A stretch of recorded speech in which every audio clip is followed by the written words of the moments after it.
The moment Guy and Velzard got serious, the battlefield's danger level skyrocketed several notches. Moss. This protective barrier is holding up, right? Tensuras's icy gaze pierced through Moss. Well, is it? She pressed the question further. I want to ask that too. Moss wouldn't dare say that aloud. He wanted to scream, of course it's impossible, at the top of his lungs. But if he did, Tensura would make him suffer a fate worse than death before the world even had a chance to end. That was absolutely not an option. Steeling himself, Moss reinforced the protective barrier. I'm giving it my all. It wasn't really an answer, but he hoped saying it would appease Tensura. At that moment, an unexpected ally stepped in. That's right. We're giving it everything we've got too.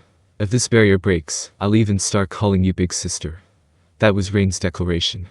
In reality, she had already wrested control of the barrier from Moss, making her far more responsible for its stability. That was why she interjected. But her response was so off the mark that even Tensura was left speechless. And what exactly do I gain from that? Tensura pondered with a straight face before sighing deeply and shifting her focus. Whatever. Just brace for impact. She said it as if it were nothing. Huh. Moss and Rain barely had time to process it before. Misery quickly sensed the situation and adjusted her stance accordingly. Without even needing to see it, Saka instinctively followed the command, assuming a defensive posture like a turtle bracing for impact, despite not fully understanding the meaning behind it. This was the difference between a capable woman and the others. The next moment, an intense shockwave struck the protective barrier. The sound followed with a delay. Whiteout Absorb. It was a supreme strike, unleashed with all of Velzard's might. Velzard possessed a unique authority in which she excelled. That power was stasis. She had the ability to completely halt the motion of matter. Rather than reducing kinetic energy to zero, she simply prevented any movement altogether. This authority, which could even stop the outflow of energy, had a variety of practical applications and was incredibly versatile. In addition to this, she wielded an authority bestowed upon her by her brother, an ultimate skill that granted absolute defense, King of Patience, Gabriel. Its true nature was fixation. She could solidify any matter and create a single cohesive mass. These two abilities, fixation and stasis, had exceptional synergy. Condensing moisture in the air to create walls of ice was effortless for her. In fact, there was no need to limit the effect to just water molecules. Her influence extended to all molecules, but unifying a structure with single molecule consistency resulted in higher durability. On top of that, it enhanced its visual appeal, and so, for Velzard, adding an extra touch had become second nature. When abilities had such compatibility, their combined effect could be staggering. If she could stop even the flow of energy itself, then it was essentially possible to nullify all forms of attacks. Unless an opponent possessed an energy reserve exceeding Velzard's bottomless magic essence, breaking through her defense was virtually impossible. In terms of defense alone, it was no exaggeration to call Velzard invincible. Then, what about her offensive capabilities? These two abilities were suited for restricting an opponent's movements and weakening their powers. It was akin to applying a debuff while ensuring perfect defense, and even that alone was more than sufficient. Yet, Velzard possessed another ability. The ultimate skill. King of Envy, Leviathan, a power specialized in degrading an opponent's abilities. It allowed her to weaken an enemy's strength in proportion to her own power. This effect, which deteriorated an opponent's abilities, naturally had exceptional synergy with Velzard's other authorities. No matter how they were combined, they exhibited extraordinary effects, and Velzard's magic essence was overwhelming in scale. For that reason, she was strong. She fortified herself with an impenetrable defense while simultaneously weakening her opponent to the extreme. This created a situation where defeat was simply not an option, Velzard's ultimate strategy for victory. That said, there were almost no enemies who would require such extreme measures. This strategy had been devised with a battle against Guy in mind. That was precisely why she had an even greater trump card. And that was, by combining her own authority, Cessation Lost, with the ultimate skill King of Patience, Gabriel, and its ability Solidification, and further integrating the ultimate skill King of Envy, Leviathan, with its ability Absorb, she unleashed her most powerful and absolute attack. Whiteout Absorb. A white shockwave struck Moss's fully powered protective barrier, but that was merely the aftershock. Even so, its power was immense. Big sis, I'm sorry. You're so noisy. The impact shattered the protective barrier in an instant. Naturally, Rain, who had been boasting just moments ago, now clung to Tensura, calling her Big Sis, as if to prove her words true. You could say she had fulfilled the flag she had set. To Tensura, it was the height of irritation. She swore to deal with Rain later, but first, she had to respond to the situation at hand. The only reason they remained unharmed was thanks to an unexpected intruder. I have arrived. The one who appeared was none other than Dragon King, Kabiru. Without even taking the time to grasp the situation, Kabiru instinctively knew. Now was the time. His ultimate gift. King of Psychology, Moodmaker, granted him a special power that could be activated only once per day. Despite its many limitations, this ability, Fate Alteration, could erase any tragedy, no matter how dire.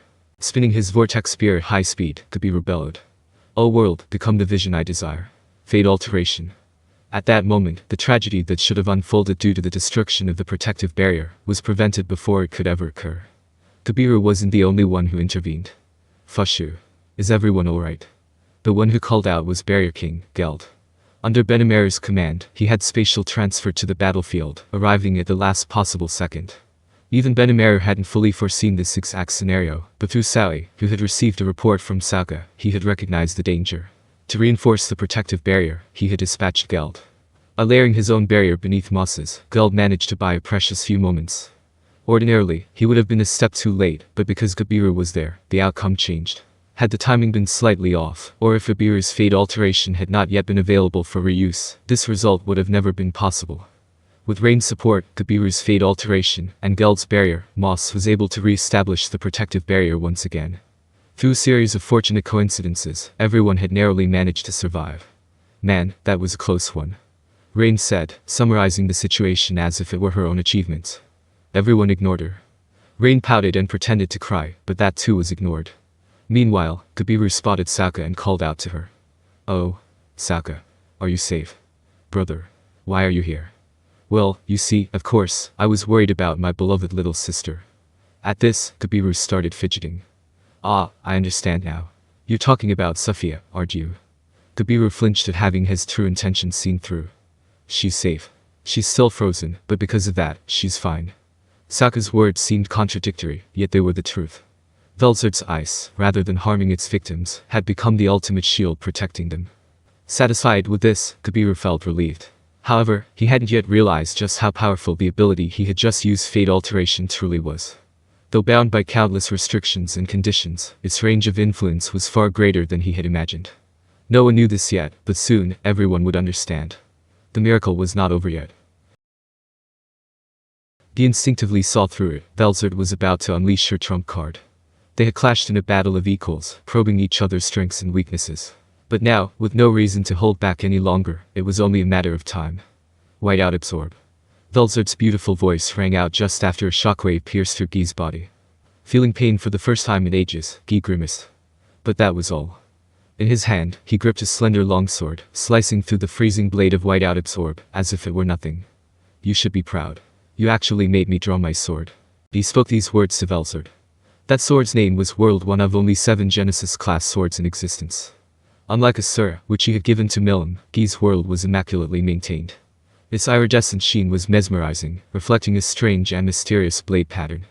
The pulsating magic sword fit perfectly in Guy's hand, as if it were an extension of his body, even though it had been a long time since he last wielded it. This was natural, as Genesis-class weapons, like mythical-class ones, enhanced their wielder's strength. While their power was influenced by their owner's ability, their existence value alone was in the tens of millions. Naturally, Guy could wield World to his fullest potential. At first, when it had been given to him, he couldn't fully master it. But now, he could handle it as freely as his own limbs. In other words, the moment he took up the sword, Guy's existence value had risen to match Velzard's. With her power advantage gone, Velzard no longer had a chance of victory. Guy was both all-powerful and the strongest. Why? Because he possessed the ultimate skill, King of Pride, Lucifer. Velzard's Whiteout Absorb had left Guy's body covered in wounds.